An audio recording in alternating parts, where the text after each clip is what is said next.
नमस्कार प्यारे विद्यार्थियों, कैसे हैं आप सभी। हम आज की इस वीडियो में डिस्कशन करने वाले हैं बजट के की फीचर्स यानी हाईलाइट की बात करने वाले हैं। और हमारे सामने जो आप ये पीडीएफ देख रहे हैं पूरी की पूरी वही है जो सरकार के द्वारा जो जारी की गई है की फीचर्स ऑफ बजट 2024-25 जुलाई 2024 के अंदर ministry of finance budget division. हम आप एकदम आसान भाषा में समझने वाले हैं।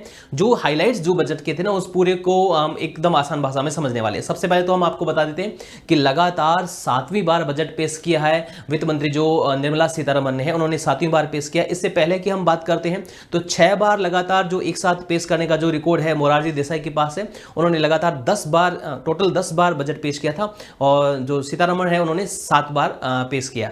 तो ये लगातार उनका 6 बार ही लगातार था, तो ये अलग बात है। सबसे पहले जब हम बजट की बात करते हैं उससे पहले हमें पता होना चाहिए कि भाई सरकारी बजट का मतलब क्या होता है। सरकारी बजट का मतलब हमारे पास ये होता है कि जो जितनी सरकार की आय होने वाली है उस पर उस पर कितना खर्च कहां पर करने वाला है वो बजट के अंदर आता है। दो बातें और हमें समझनी है, एक तो होता है अंतरिम बजट, एक होता है यूनियन बजट। अंतरिम बजट का मतलब हमारा ये होता है जब सरकार के चुनाव आने वाले होते हैं तो जो सरकार जो होती है वो बीच के वर्ष के अंदर ही अपना पहले चुनाव होने वाले हैं, तो जो बीच में चुनाव होने से पहले जो बजट घोषित करेगी उसको हम अंतरिम बजट कहते हैं। आम चुनाव से पूर्व अपने कार्यकाल के अंतिम वर्ष में जो बजट घोषित करते हैं उसको हम अंतरिम बजट कहते हैं। यूनियन बजट जो पूरे साल भर का होता है, एक साल भर का होता है। वित्त वर्ष जो होता है जैसे 1 अप्रैल से लेकर 31 मार्च की हम बात करते हैं तो वो होता है। तो दो बातें हमें जानकारी होना जरूरी है। अब बात करते हैं कि इस पर किस किस बातों पर कहां पे फोकस किया गया इस बजट में।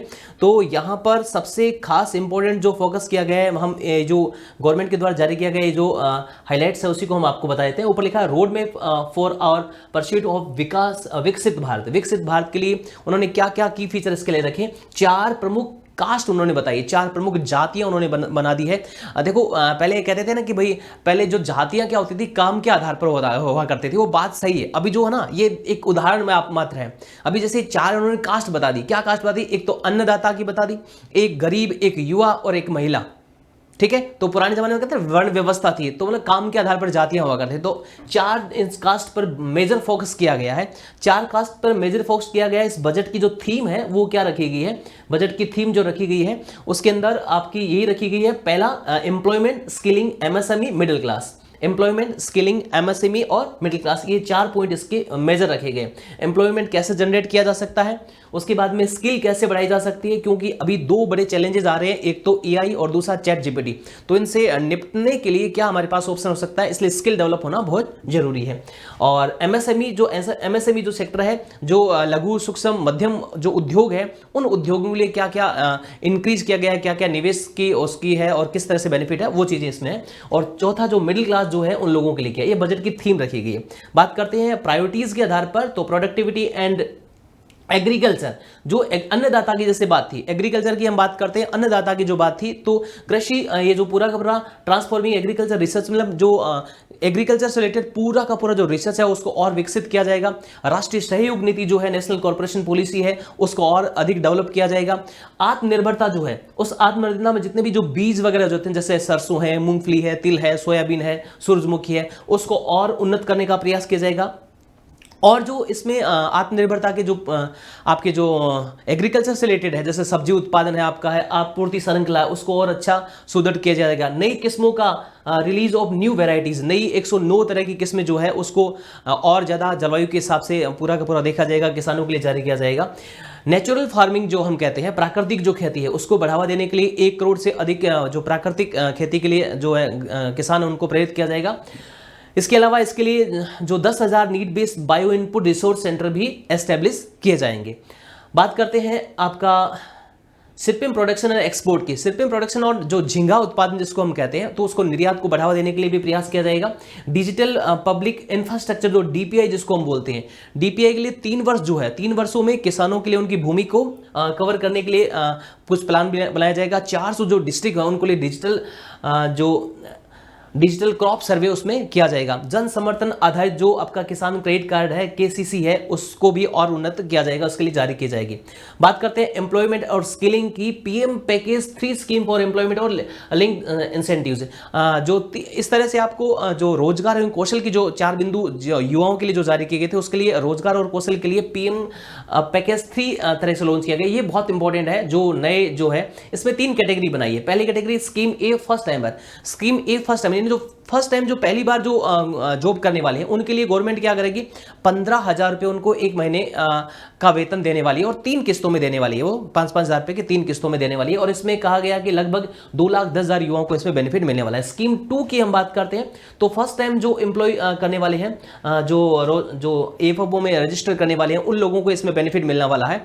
जो स्कीम बी है उसके अंदर, स्कीम बी के अंदर पहली बार जो नौकरी करने वाले जो लोग होंगे उनके लिए इसमें प्लान रखा गया है। और जो स्कीम थर्ड है स्पॉट हो एम्प्लॉयर्स, जो एम्प्लॉयर है उनको भी बेनिफिट दिया जाएगा। वो किस तरह का दिया जाएगा, 3,000 रुपये पर मंथ के हिसाब से 2 सालों तक दिया जाएगा। अगर न्यू हायरिंग आप करते हो तो इससे 50 लाख नए जॉब क्रिएट होंगे। भाई एम्प्लॉयर जो है उसको बेनिफिट मिलेगा तो भी तो वो जॉब हायरिंग नई जॉब क्रिएट करेगा ना, तो ये उनके लिए रखा गया है। इसके अलावा छोटे छोटे और बहुत सारे छोटे छोटे प्लान हैं जो आप जो ये फैसिलिटेट हायर प्रैक्टिशनर वुमेन्स है, स्किलिंग प्रोग्राम है, ये सारे के सारे, जैसे उद्योग सहयोग के लिए कामकाजी महिलाओं की छात्रावासों की स्थापना है, क्रेच की स्थापना है, सरकार द्वारा ये जो आपका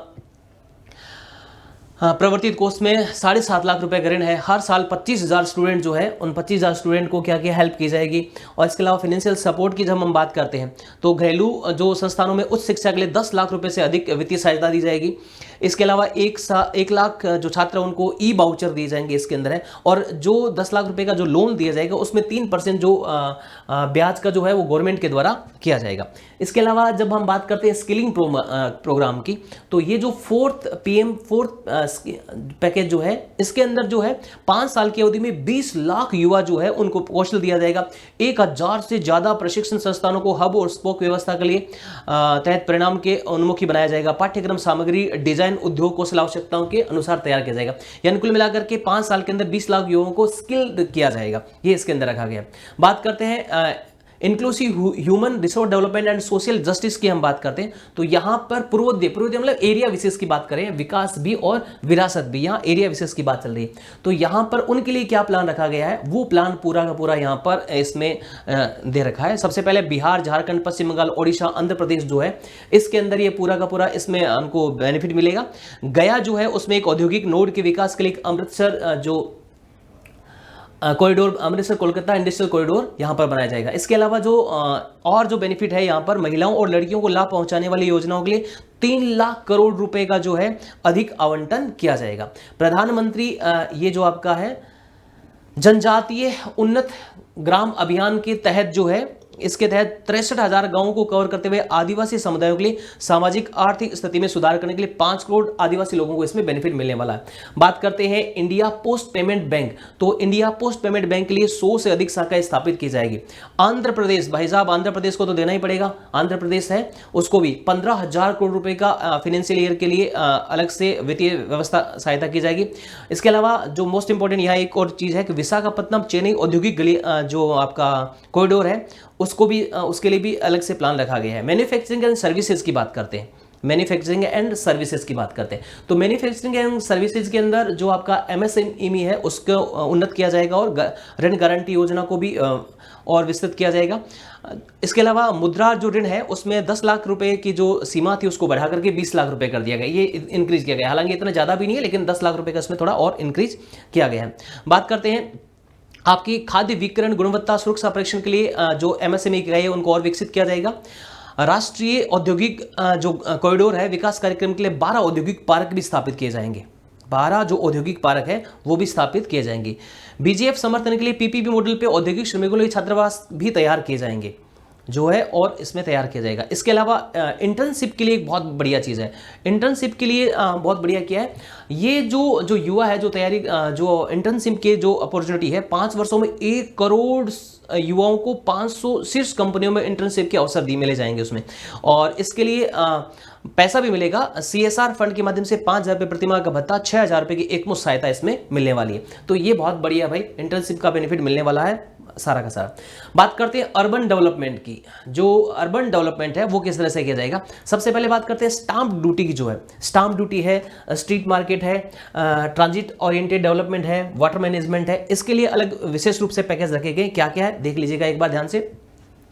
राज्यों में महिलाओं को स्टाम्प ड्यूटी की बात करते हैं, महिलाओं को द्वारा खरीदी गई संपत्तियों पर स्टाम्प ड्यूटी कम करने के लिए प्रोत्साहन दिया जाएगा। जो जो गलियों में जो लगाते हैं ना, और जो जिसको हम कहते हैं ठेला वगैरह जो कहते हैं, तो उसमें चुनिंदा 100 शहरों में साप्ताहिक हाट स्ट्रीट फूड के लिए विकसित करने की योजना बनाई जाएगी। इसके अलावा 30 लाख से अधिक, ये जो पॉइंट है इसमें 30 लाख से अधिक आबादी वाले 14 बड़े शहरों के अंदर ये ट्रांजिट ओरिएंटेड डेवलपमेंट किए जाएंगे। वाटर मैनेजमेंट जो है उसके लिए 100 बड़े शहरों के लिए जल आपूर्ति, सीवरेज उपचार के लिए भी बढ़ावा दिया जाएगा। बात करते हैं हाउसिंग नीड की। हाउसिंग नीड मतलब आवास की जो जरूरत है उसके लिए पीएम आवास योजना अर्बन जो है शहरों के लिए जो 2.0 है उसके लिए 1 करोड़ से अधिक शहरी गरीब और मध्यम परिवारों के लिए 10 लाख करोड़ रुपए से निवेश को पूरा किया जाएगा। हम बात करते हैं दूसरे वाले पॉइंट की, तो कुशल और पारदर्शी किराए के आवास बाजारों के लिए सक्षम नीतियां बनाई जाएगी।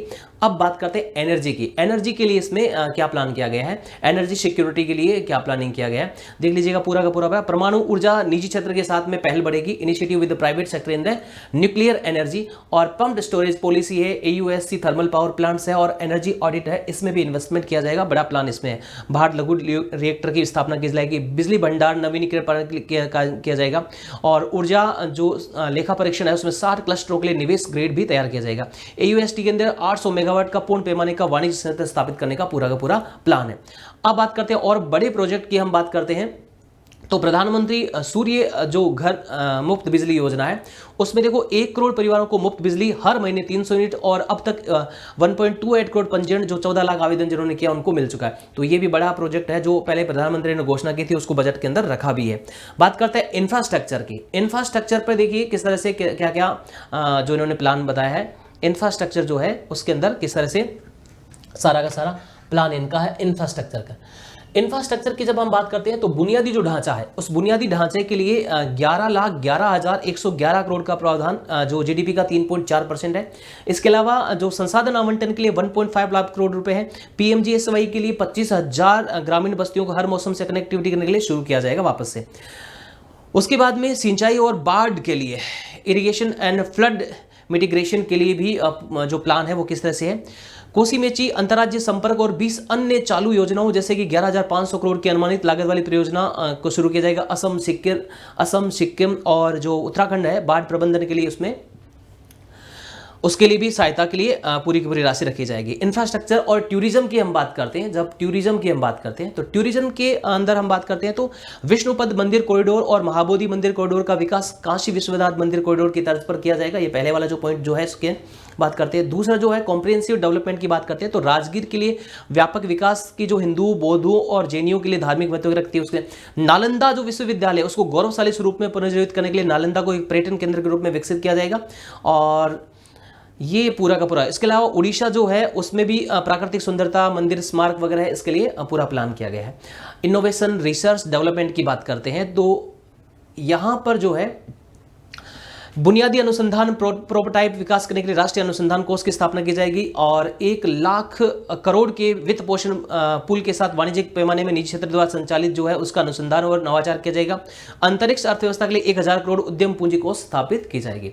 उसके बाद में नेक्स्ट जनरेशन रिफॉर्म की हम बात करते हैं, अगली पीढ़ी में जो सुधार उसके लिए जो इस बजट में है क्या क्या रखा गया है। सभी भूमियों के लिए भूमि पार्सल पहचान संख्या, भू आधार आपका इसमें तैयार किया जाएगा। इसके अलावा हम बात करते हैं इसमें वर्तमान स्वामित्व जो है के अनुसार मानचित्र विभागों का सर्वेक्षण किया जाएगा। किसानों को रजिस्ट्री से जुड़े हुए जो मामले हैं, शहरी जो क्षेत्र है उसमें भूमि आलेखों को GIM मैपिंग के साथ डिजिटल किया जाएगा, भूमि रजिस्ट्री की स्थापना की जाएगी, यानी कुल मिलाकर के आसान किया जाएगा। जो भूमि के रजिस्ट्री से रिलेटेड जो काम है उसको आसान किया जाएगा। और ये जो छोटे छोटे पॉइंट है, जलवायु वित्त के लिए वर्गीकरण है, NPS भी अच्छा देखो, NPS वात्सल्य को देखिएगा। ये क्या प्लान है कि आप नाबालिगों के लिए माता पिता अभिभावकों के द्वारा अंशदान हेतु एक योजना है, यानी जो नाबालिग है उसके लिए माता पिता अपना अंशदान कर सकते हैं, उसके लिए एक नया प्लान ये यहाँ पर लाया गया है। NPS जो है, NPS हालांकि पहले से था, NPS जो है उस NPS के अंदर ऐसा एक ढांचा तैयार, अभी वर्तमान में हम बात करते हैं तो 50,000 रुपये तक जो सैलरीड पर्सन है वो उसमें NPS में पर साल कंट्रीब्यूशन कर सकते हैं, तो आम नागरिकों के लिए और उसको उन्नत बनाया जाएगा। अब बात करते हैं इकोनॉमिक फाउंडेशन की। इकोनॉमिक फाउंडेशन में सरकार ने तो क्या कहा है, सरकार ने तो ये कहा है कि भाई जो हमने जो करंट अकाउंट डेफिसिट है उसको हमने ठीक करने की कोशिश की है। अब प्रश्न ये आता है कि सर ये करंट अकाउंट डेफिसिट क्या होता है? करंट अकाउंट डेफिसिट का मतलब होता है एक देश के अंदर जो चालू खाता मतलब क्या है, देश के अंदर आने जाने वाली जो वस्तु है, सेवाएं हैं, निवेशों का प्रवाह जो है वो किस तरह का है, उसके लिए ये आपका CAD होता है, करंट अकाउंट डेफिसिट होता है। तो उसको इंप्रूवमेंट करने की कोशिश की गई है, बताई गई इसके अंदर। और GDP जो है उसको भी बताया गया भाई GDP और हमारी जो है स्ट्रॉन्ग इसके अंदर, जिस तरह कि आप इस डायग्राम के माध्यम से देख सकते हैं GDP का जो व्यू है। GDP होती क्या है भाई? GDP जो पूरे देश के अंदर जो वस्तुएं सेवाओं से जो कुल मौद्रिक मूल्य जो होता है उसको हम GDP कहते हैं। GDP को कैसे मापा जाता है? 3 तरीके से माप सकते हैं GDP को हम, उत्पादन में, व्यय में, आय में तरीके से इसको हम माप सकते हैं। GDP का प्रभाव क्या पड़ता है? अगर GDP बढ़ता है तो लोग ज़्यादा टैक्स देते हैं, और ज़्यादा टैक्स देंगे तो सरकार को इनकम भी ज़्यादा होगी। ये बेनिफिट होता है GDP बढ़ने का। उसके बाद में अगला पॉइंट आता है आपका PMI इंडेक्स, और ये एक्सपेंसिव PMI इंडेक्स और decline in the gross NPA। Sorry, PMI index क्या होता है? PMI इंडेक्स की हम बात करते हैं तो PMI इंडेक्स क्या है? एक सर्वेक्षण आधारित प्रणाली है जो विभिन्न संगठनों से कुछ प्रश्न पूछती है और उसके आधार पर फिर एक इंडेक्स तैयार किया जाता है जो 0 से लेकर 100 तक के सूचकांक को मापा जाता है। 50 से ऊपर का अगर स्कोर है तो अच्छा माना जाता है। और बात करते हैं NPA। देखो NPA सबसे बड़ी समस्या है। NPA क्या है कि बैंकें जो लोन वगैरह देती है उनका मूलधन और ब्याज उनको मिलता नहीं है, सबसे बड़ी समस्या आती है। तो NPA को बैलेंस करने की कोशिश दर्शाई गई भाई NPA जो है वो बैलेंस्ड हुआ है। RBI के अनुसार हम माने तो उन्होंने कहा है कि जो गैर निष्पादित जो संपत्ति होती है, जो बैंक किसी को अगर लोन वगैरह देती है तो मूलधन और ब्याज अगर नहीं मिलता है तो NPA माना जाता है। NPA के लिए एक समय होता है कि जो ऋण दिया जाता है, भुगतान न्यूनतम 90 दिनों के अंदर नहीं आता अगर आपका, तो उसको NPA की श्रेणी में बांट दिया जाता है। तो इसको भी कंट्रोल करने का डायग्राम के माध्यम से आप देख सकते हैं कहा गया। NPA वैसे अलग अलग तरह का होता है। एक तो होता है सब स्टैंडर्ड एसेट्स का, एक डाउटफुल एसेट्स का और लॉस एसेट्स का होता है। वो डिपेंड ऑन कि भाई कौन सा NPA उस पर निर्भर करता है। उसके बाद में जो अगला हमारा आता है यहाँ पर इंडेक्स जो देख रहे हैं आप, डिक्रीजिंग फिस्कल डेफिसिट और टैमिंग इन्फ्लेशन को कंट्रोल करने का भी यहाँ पर बताया कि भाई हमने कंट्रोल किया है, पीछे भी किया और आगे भी इस तरह से करते रहेंगे। Decreasing fiscal policy as percentage of GDP, जो डायग्राम के माध्यम से आप देख सकते हैं। फिस्कल पॉलिसी क्या होती है? राजकोषीय घाटा, देश की कुल प्राप्तियों पर कुल व्यय की अधिकता जो होता है उसको राजकोषीय घाटा कहते हैं। जैसे घर में लोग बजट बनाते हैं वैसे सरकार भी बजट बनाती है, और आमतौर पर समाज पर कमजोर वर्ग के लोगों जो है विकास में जो सरकार खर्च करती है उसको राजकोषीय घाटे का कारण बन जाता है। राजकोषीय घाटा जो होता है जिसको हम फिस्कल डेफिसिट कहते हैं, वो उसका फॉर्मूले की हम बात करें तो कुल व्यय मायने में से उधार के अलावा कुल प्राप्तियां अगर घटा देते हैं तो राजकोषीय घाटा आता है। उसके बाद में आते हैं टैक्स प्रपोजल की बात करते हैं। वो जो कर की संरचना वो किस तरह से उसको सिंप्लीफिकेशन करने की कोशिश की है। TDS का जो सिंप्लीफिकेशन है ये सारा का सारा इसके अंदर ये भी है। जो कस्टम ड्यूटी प्रपोजल है उसको भी चेंज करने की कोशिश की। इसके अलावा कुछ और चेंजेज है, चेंजेज इन कस्टम ड्यूटी। जो कस्टम ड्यूटी है उसमें किस किस में कहाँ का बेनिफिट मिला, इसको भी पैरा को एक बार देख लीजिएगा। पहला है फुल्ली एक्सेप्ट 3 मोर कैंसर मेडिसिन। इसका मतलब यहाँ पर यह है कि कैंसर की 3 दवाओं के अंदर पूरा फुल्ली एकदम आपको उसमें छूट दे दी गई है, अफोर्डेबल मेडिसिन पर दिए गए। उसके अलावा जो मोबाइल है, फ़ोन है, PCB है, इन पे 15% आपका तक का कम करना है मोबाइल उद्योग में। इसके अलावा जो सोना चांदी है, गोल्ड वगैरह है, उसके लिए 6% से जो सीमा शुल्क घटाकर 6% और प्लेटिनम पर 6.4% किया गया है। और झींगा और मछली भोजन पर BCD को घटाकर 5% किया गया है। इसके अलावा सौर सेल और पैनल के विनिर्माण के लिए पूंजीगत वस्तुओं को भी छूट दी गई है। 25 महत्वपूर्ण खनिजों पर सीमा शुल्क में भी कटौती की गई है। बात करते हैं डायरेक्ट टैक्स प्रपोजल की। डायरेक्ट टैक्स जो प्रपोजल है उसको भी सिंपली करने की कोशिश की गई है। वो किस तरह से देख लीजिएगा। शॉर्ट टर्म गेन जो है यहाँ पर देखिए भाई, जो शॉर्ट टर्म गेम है, वित्तीय परिसंपत्तियों में अल्पकालीन लाभ पर 20% टैक्स लगेगा, और जो सभी वित्तीय और गैर वित्तीय एसेट्स है उस पर 12.5% कर लगेगा। और इसके अलावा जो तीसरा पॉइंट जो है वो आपका वित्तीय परिसंपत्तियों पर पूंजीगत लाभ की छूट सीमा अब 1.2 लाख प्रतिवर्ष कर दी गई है। इसके अलावा जो सभी वर्ग के निवेशक है उसके लिए एंजल टैक्स समाप्त कर दिया गया है। जो नए जो निवेशक होते हैं उन पे एंजल टैक्स जो लगता है उसको समाप्त कर दिया गया है। घरेलू कृत संचालन के लिए सरल व्यवस्था की जाएगी। विदेशी खनन कंपनियां जो है उनको सुरक्षित बंदरगाह सही दरों पर प्रदान किए जाएंगे। विदेशी कंपनियों पर कॉर्पोरेट टैक्स जो 40% था उसको घटा करके 35% कर दिया गया। उसके अलावा simplifying new tax regime. New tax regime यहाँ पर देखो 2 टैक्स रिजिम है आपके पास, एक तो न्यू और एक ओल्ड। न्यू टैक्स जो ओल्ड टैक्स रिजिम है उसके अंदर क्या है, उसके अंदर तो आपको रिलैक्सेशन मिलता है यानी डिडक्शन मिलता है, ATCCD ATD और बहुत सारे रिलैक्सेशन मिलते हैं, लेकिन नई वाली में कुछ नहीं मिलता है। तो नई वाली को लुभावन बनाया गया भाई, पुरानी वाली को कुल मिलाकर के इनका बंद करने का प्लान है। तो पुरानी वाली को ऐसे तो डायरेक्ट बंद कर नहीं सकते, तो नई वाली में जब फायदे देंगे तो पुरानी वाली छोड़ करके अपने आप नई वाले रेजिम के अंदर लोग आ जाएंगे।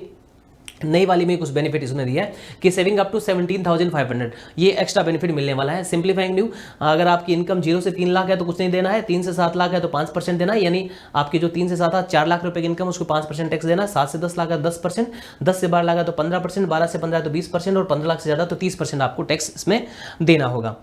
और स्टैंडर्ड डिडक्शन इसमें जो सैलरीड पर्सन है उनको 50,000 रुपये जो मिलता था वो 75,000 रुपये का मिलेगा, ये थोड़ा इनमें बेनिफिट मिलेगा। Deduction on family pension increase the 15,000 से 25,000। अब बात करते हैं रुपया आता कहाँ से, रुपीज कम्स फ्रॉम, रुपया कहाँ से आता है भाई, सरकार के पास पैसा आएगा कहाँ से, पैसा आएगा कहाँ पर, तो बात करते हैं पूरा मान लो कि 100 रुपये सरकार के पास आता है, टोटल कितने रुपए आते हैं, 100 रुपये सरकार के पास आते हैं, तो इनकम टैक्स से कितना आता है 19%, 19% आता है, यूनियन एक्साइज ड्यूटी से 5% आता है, जीएसटी एटसेट्रा से कितना आता है 18% आता है। इसके अलावा कॉर्पोरेट टैक्स जो कंपनी देती है वो 17% आता है, कस्टम से 4% आता है, नॉन डेट कैपिटल रिसीट से 1% आता है, नॉन टैक्स रिसीट से 9% आता है, बोरोविंग एंड अदर लायबिलिटी से 27% लोन लेती है सरकार, 27% क्या लेती है, लोन लेती है। ये तो रुपया आने का है, यानी 100 रुपये का ये बंटवारा पूरा का पूरा है, ये करोड़ों में हो जाता है, 100 रुपये से आपने माना है इसको।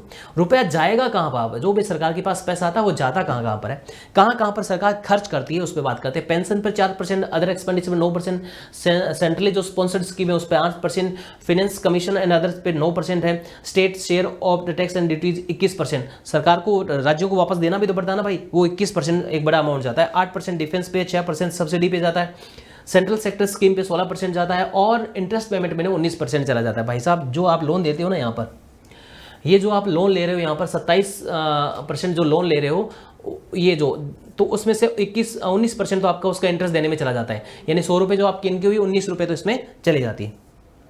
एक्सपेंडिचर ऑफ मेजर आइटम पे कैसा कैसा एक्सपेंड, डिफेंस पे ये आपका करोड़ों में अमाउंट है, आपकी रूरल डेवलपमेंट पे ये करोड़ों में है, एग्रीकल्चर एलाइड पे ये करोड़ों में है, होम पे, एजुकेशन पे, आईटी एंड टेलीकॉम पे, हेल्थ पे, एनर्जी पे, सोशल वेलफेयर पे, कॉमर्स एंड इंडस्ट्री पे ये करोड़ों में खर्च है। Allocation to major scheme, MNREGA जो है उस पर जो 23-24 में जो था 60,000 करोड़ का था वो 86,000 करोड़ में हो गया। रिसर्च एंड डेवलपमेंट पे 840 का 1200 करोड़ हो गया है। न्यूक्लियर पावर पे 442 के जो 2,228 करोड़ रुपए और 1200 की जगह 2143 करोड़ है। पीएलआई फॉर्मेट इसमें इंडस्ट्री के अंदर development of semiconductor and display manufacture के अंदर भी डबल कर दिया है। सोलर पावर में भी डबल से ज़्यादा कर दिया है।